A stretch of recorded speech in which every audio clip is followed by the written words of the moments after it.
দলীয় সিদ্ধান্তের বাইরে গিয়ে বিএনপির একাধিক নেতা স্বতন্ত্র প্রার্থী হিসেবে নির্বাচনে অংশ নেওয়ার সিদ্ধান্ত নিয়েছেন।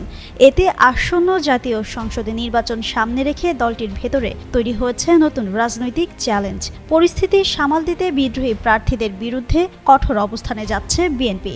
ইতিমধ্যে দলের প্রাথমিক সদস্যসহ সব পর্যায়ের পদ থেকে বহিষ্কার করা হয়েছে ৯ জন নেতাকে।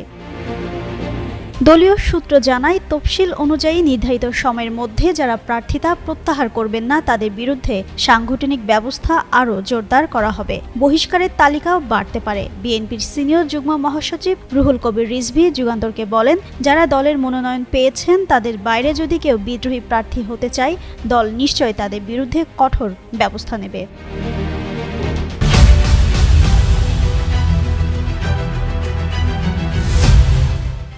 দলীয় পদে থাকা স্বতন্ত্র প্রার্থীদের ওপর রাখা হয়েছে কঠোর নজরদারি।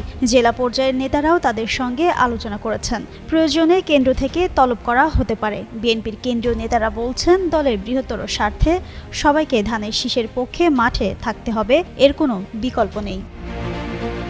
তফসিল অনুযায়ী ৬০টির বেশি আসনে শতাধিক প্রার্থী দলীয় পদে থেকেও স্বতন্ত্র হিসেবে মনোনয়ন জমা দিয়েছেন। প্রার্থিতা প্রত্যাহারের শেষ তারিখ ২০ জানুয়ারি। ভোট গ্রহণ হবে ১২ ফেব্রুয়ারি।